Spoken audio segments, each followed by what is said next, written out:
नमस्कार साथियों, आप सभी का स्वागत है। और एक बात आपसे मैं करना चाहता हूं कि बिना रणनीति लक्ष्य सिर्फ सपना है। और आप लोग लगातार हम पर बहुत सारा प्यार दे रहे हैं, बहुत सारा आपका स्नेह मिल रहा है, बट अभी भी थोड़ा सा आपसे शिकायत है। और आप बोलोगे सर शिकायत किस बात की? शिकायत इस बात की कि चैनल सब्सक्राइब नहीं कर रहे हो। आप इतनी कंजूसी क्यों करते हो? चैनल सब्सक्राइब करोगे, आप लोगों का लगातार स्नेह मिलेगा तो हम भी मोटिवेट होकर आपके लिए काम करेंगे। फ्री ऑफ कॉस्ट आपके लिए कक्षाएं आयोजित कर रहे हैं, तो ये आपके लिए ही की जा रही है। तो प्लीज़ आप सब लोग क्या है, इस चैनल को सब्सक्राइब कर लीजिए। और आज का सेशन शुरू करते हैं। सुपर 10 क्वेश्चन का ये सीरीज यहाँ पर शुरू कर रहे हैं कि एक किशोर मनुष्य में सामान्य रक्तदाब कितना होता है। जो हमारा ब्लड प्रेशर है वो कितना होना चाहिए हमारी बॉडी के अंदर। तो 120 से 80, 160, 130 ये ऑप्शन दिए हुए हैं। मैं आपको बता देता हूँ, हमारे शरीर में पहली बात तो ब्लड प्रेशर जो मापा जाएगा वो धमनियों से मापा जाता है। और यहाँ पर लगा के फुसफुस जिससे हवा भरी जा रही है उस मीटर का नाम है स्फेग्मोमेनोमीटर। और उसके अंदर एक धातु भरी होती है जिसका नाम है पारा। पारे का परमाणु क्रमांक है 80 और उसका लैटिन नाम है हाइड्रेजाइरम। और ये भी ध्यान रख लेना, पारा कौन से ब्लॉक का एलिमेंट है? डी ब्लॉक का एलिमेंट है। मैंने जो बातें बोली है एक बार रिपीट करके वापस सुनना ताकि आपको समझ में आए। जो बातें बोली है सभी प्रीवियस ईयर एग्जाम के क्वेश्चंस है, वो मैंने आपको बोले हैं। अब यहाँ पर सवाल आता, अभी भी चैनल सब्सक्राइब नहीं किया तो कर लो दोस्तों, लाइक कर लो, शेयर कर दो। अब मैं बार बार आपको नहीं कहूँगा, मुझे ऐसा लगता है अपनों को कुछ कहा नहीं जाता, कुछ भावनाएं होती है, कुछ ऐसे मतलब रिलेशन होता है जिसमें आप खुद समझ जाते हैं कि हम क्या चाहते हैं। जैसे आपका पता है आप चाहते हैं फ्री क्लासेस, तो हम आपके लिए कंडक्ट कर रहे हैं। हम चाहते हैं आपका सपोर्ट, तो आप वो भी देने को तैयार होंगे, ऐसी मैं आकांक्षा करता हूँ।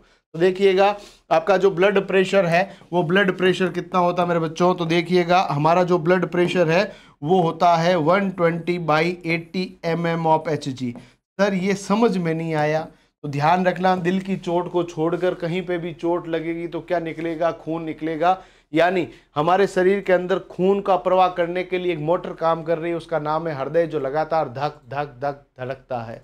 और इसकी धड़कन का कारण यही है कि लगातार पंपिंग ऑफ ब्लड कर रहा है, एक सर्टेन प्रेशर पे ब्लड चलता है। यदि एक बार हृदय संकुचित होगा तो प्रेशर होगा 120, और जैसे हृदय शिथिलित हो जाएगा, डायलेक्ट हो जाएगा, आपका प्रेशर हो जाएगा 80।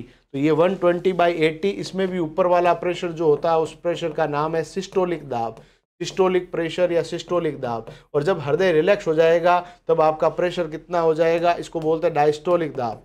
और डायस्टोलिक दाब कितना है? 80।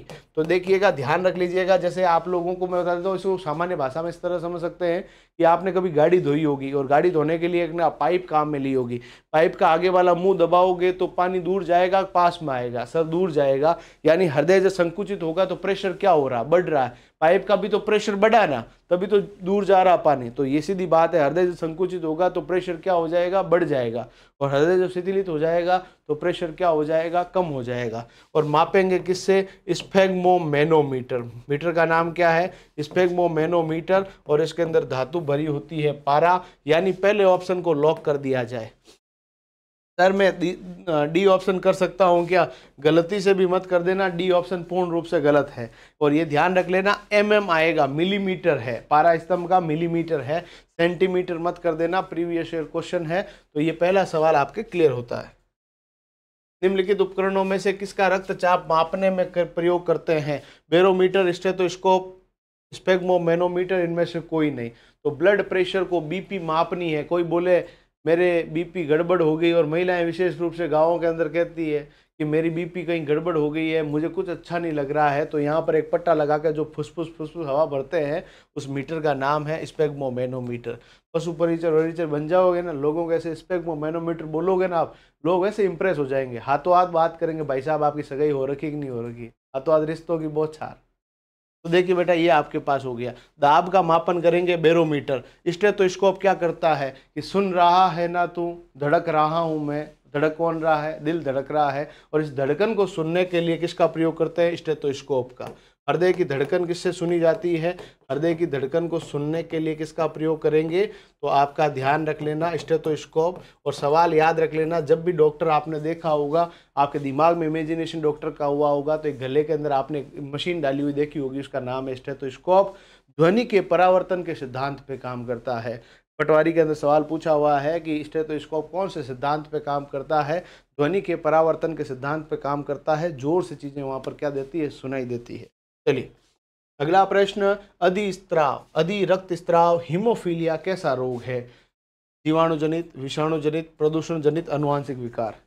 एक्स क्रोमोसोम पर जीनीय विकृति के कारण हीमोफीलिया या अति रक्तस्राव होता है और इस रोग के अंदर ध्यान रख लेना आनुवांशिक रूप से ये जीन की गड़बड़ी के कारण होता है और इस रोग के अंदर रोग वाहक होती है महिला और रोगी बेचारा कौन होगा? पुरुष होगा। और ये महारानी विक्टोरिया के परिवार से शुरू होने के कारण इसको रॉयल डिजीज भी कहा जाता है। ये भी सवाल आ सकता है रॉयल डिजीज, और अपन को लगता है यार ये डिजीज तो मतलब शानदार डिजीज ही होगा, ऐसा रोग जिसके होने से रॉयल्टी आती है। रॉयल्टी नहीं आती, दिवालेपन की फीलिंग आती है। क्यों?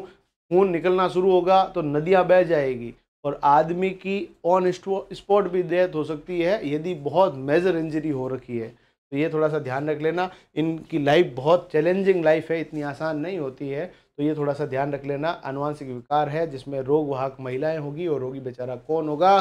पुरुष होगा। ठीक है। मानव हृदय का कौन सा प्रकोष्ठ पूर्णतया ऑक्सीकृत रुधिर को महाधमनी में और संपूर्ण शरीर में भेजता है? यार बच्चों इसकी थ्योरी क्लास भी मैंने डाल रखी है हमारे ही चैनल के ऊपर, है ना। हृदय वाला जो चैप्टर है मैंने डाल रखा है, उसको जरूर देखिएगा। ये सीधा लाइव फ्रॉम क्लासरूम भेजा है, हमारी ऑफलाइन क्लासेस का वीडियो सीधा आपके लिए फ्री ऑफ कॉस्ट हमने डाल रखा है। मानव हृदय का कौन सा प्रकोष्ठ पूर्णतया ऑक्सीकृत रुधिर को महाधमनी और संपूर्ण शरीर में भेजता है? तो देखिएगा हमारा ये दिल रहा। बेटा ये दिल है ना सर, ऐसा ही होता है क्या? व्हाट्सएप पे तो ऐसा ही दिखता होगा, है ना, बाकी जगह ऐसा नहीं होता। सिंप्लीफाइड डायग्राम मैंने बनाया है। देखिएगा ये मेरा राइट हैंड है, ये मेरा लेफ्ट हैंड है, ये आपका दायां, और ये वाला कौन सा भाग है बेटा? बायां।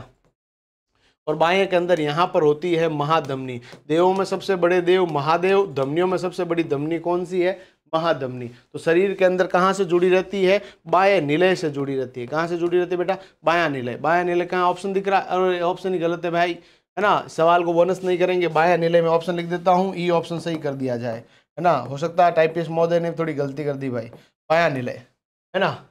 तो ऑक्सीकृत रुधिर को महाधमनी और संपूर्ण शरीर में भेजा जाता है। तो ध्यान रख लीजिएगा, आपके पास बायां निलय और बाएं आलिंद के अंदर खून शुद्ध आता है ना, और यहाँ से रक्त आता है और ये कहाँ से आएगा? फेफड़ों से आएगा।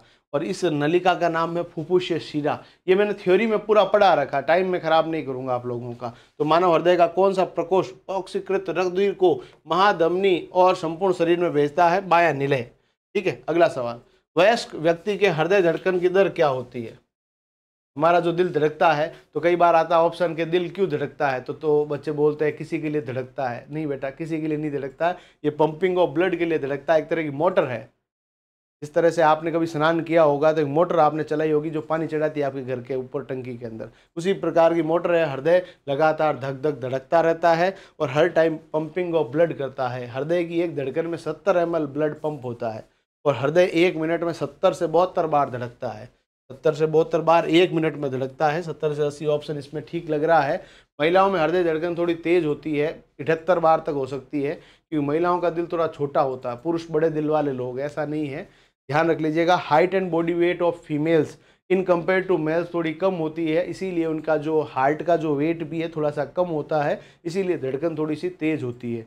नवजात शिशु के हृदय की धड़कन 140 बार तक हो सकती है और उसके हृदय का वजन मात्र 20 ग्राम होता है। जनरली पुरुषों के हृदय के वजन की बात की जाए तो 350 ग्राम और महिलाओं के अंदर 350 ग्राम के हृदय की संभावनाएं रहती है। ये फिक्स नहीं है, पर्सन टू पर्सन वेरी हो सकता है, ये भी आपको थोड़ा ध्यान रख लेना। चलिए, मानव रुधिर यदि अम्लीय हो जाए तो उसके अंदर क्या होगा? हीमोग्लोबिन की ऑक्सीजन वहन की क्षमता कम हो जाएगी, ऑक्सीजन वहन क्षमता अधिक हो जाएगी, आरबीसी गणना बढ़ जाएगी, कम हो जाएगी। यदि पीएच ऑफ ब्लड, पीएच कितना होता है ब्लड का? 7.4, हल्का क्षारीय प्रकृति का ब्लड होता है। आपका जो रक्त है वो हल्का क्षारीय प्रकृति का होता है। यदि अम्लीय हो जाएगा तो हीमोग्लोबिन के जो वहन की क्षमता है वो कम हो जाएगी, हीमोग्लोबिन का कंटेंट कम हो जाएगा। और ध्यान रख लेना, हीमोग्लोबिन एक पिगमेंट है जिसके कारण मानव रक्त का रंग लाल होता है, और हीमोग्लोबिन की मात्रा कम हो जाएगी तो ऑब्वियस सी बात है सप्लाई ऑफ ऑक्सीजन कहीं ना कहीं डिस्टर्ब होगी। ये भी आपके लिए इंपॉर्टेंट बात है, ध्यान रख लीजिए। चलिए, रुधिर परिसंचरण तंत्र की खोज करने वाले प्रथम वैज्ञानिक कौन थे? Andreas Vesalius, William Harvey, Robert Hooke, Robert Brown. तो रक्त परिसंचरण तंत्र की खोज करने वाले अंकल का नाम है विलियम हार्वे। ये भी इंपॉर्टेंट सवाल है। ब्लड सर्कुलेटरी सिस्टम के फादर कहलाते हैं। और ध्यान रख लीजिएगा, एक विज्ञान है जिसका नाम है एंजियोलॉजी। देखिएगा दोस्त, रक्त परिसंचरण तंत्र का जो अध्ययन होता है वो एंजियोलॉजी के अंदर होता है, और एंजियोलॉजी के जनक भी विलियम हार्वे कहलाते हैं। हृदय का अध्ययन कार्डियोलॉजी, रक्त का अध्ययन हीमेटोलॉजी है, ये भी याद रख लीजिएगा। रॉबर्ट हुक अंकल जो है, जिन्होंने कोशिका की खोज की, और कोशिकाओं का अध्ययन होता है साइटोलॉजी में। रॉबर्ट ब्राउन अंकल जो है, इन्होंने कोशिका के केंद्रक की खोज की, यानी nucleus of the cell is discovered by Robert Brown. और ये भी बात याद रख लेना, न्यूक्लियस का अध्ययन कैरियोलॉजी कहलाता है, यानी केंद्रक का अध्ययन कैरियोलॉजी कहलाता है। चलिए अगला प्रश्न लेते हैं। स्वस्थ मनुष्य के रक्त में प्लेटलेट का काउंट कितना होता है? ये ऑप्शन देखकर आप कंफ्यूज ही आएंगे, बट कंफ्यूज ही आना नहीं है, यानी कंफ्यूज नहीं होना है। क्यों? क्योंकि हमारी बॉडी के अंदर 1.5 लाख से 4.5 लाख पर mm³ ब्लड, 4.5 लाख, वो भी कितने ब्लड के अंदर? 1 mm³ ब्लड के अंदर प्लेटलेट की काउंट होती है। ये प्लेटलेट का काउंट यदि कम हो जाए तो बॉडी के अंदर ब्लीडिंग के चांसेस भी रह सकते हैं। एक रक्त आपने रोग पढ़ा भी होगा, सुना भी होगा, डेंगू। डेंगू एक वायरल डिजीज है जो कि मादा एडिस एजिप्टी मच्छर के काटने के कारण होता है, और उस रोग के अंदर प्लेटलेट का काउंट बहुत कम हो सकता है। तो ये भी ध्यान रख लीजिएगा। और प्लेटलेट का काम है, शरीर के अंदर कहीं पे भी चोट लगेगी, रक्त का थक्का बनाने का काम प्लेटलेट करेंगे। और प्लेटलेट के अंदर रक्त का थक्का बनाने के लिए विटामिन के और कैल्शियम आयन की सहायता होती है। साथ में फाइब्रिन प्रोटीन, और साथ में आपके एक और प्रोटीन है जिसका नाम है प्रोथ्रोम्बिन और थ्रोम्बिन, वो भी हेल्प करते हैं। तो यहाँ पर ऑप्शन के हिसाब से 2 लाख से अधिक अपन कर सकते हैं, 2 लाख से अधिक अपन कर सकते हैं। बाकी 1.5 लाख से 4.5 लाख की रेंज है, उसके मध्य आपके प्लेटलेट काउंट होना चाहिए। परिसंचरण तंत्र में निम्न में से कौन सम्मिलित है? तो आपके शरीर के अंदर रक्त परिसंचरण तंत्र के अंदर हृदय, रक्त वाहिनियां, लसिका वाहिनियां आपके रक्त परिसंचरण तंत्र के अंतर्गत आती है। हृदय, रक्त वाहिनियां और रक्त, और साथ में लसिका वाहिनियां आपके रक्त परिसंचरण तंत्र के अंतर्गत आएगी। इसके अलावा अगला सवाल है, धमनियों में रक्तदाब शिराओं की तुलना में क्या होता है? अधिक, कम? कुछ कह नहीं सकते, कभी कम कभी ज़्यादा।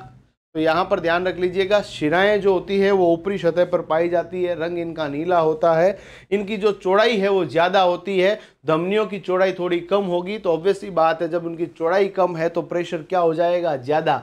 एक पाइप पतला है, एक पाइप चौड़ा है, दोनों के अंदर खून बह रहा है या पानी बह रहा है, तो पतले वाले पाइप के अंदर जो प्रेशर होगा वो चौड़े वाले पाइप की तुलना में क्या होगा? ज़्यादा होगा। तो ऑब्वियसली बात है, शिराओं के अंदर चौड़ाई ज़्यादा होने के कारण उसका प्रेशर कम होगा, और धमनियों की चौड़ाई कम होने के कारण उसके रक्तदाब क्या होगा? ज़्यादा होगा, यानी प्रेशर ऑफ ब्लड क्या होगा? ज़्यादा होगा। तो बी ऑप्शन को यहाँ पर लॉक कर दिया जाता है। ये थे आज के अपने सुपर 10 सीरीज के 10 क्वेश्चंस। आई होप कि आपको ये वीडियो अच्छा लगा होगा।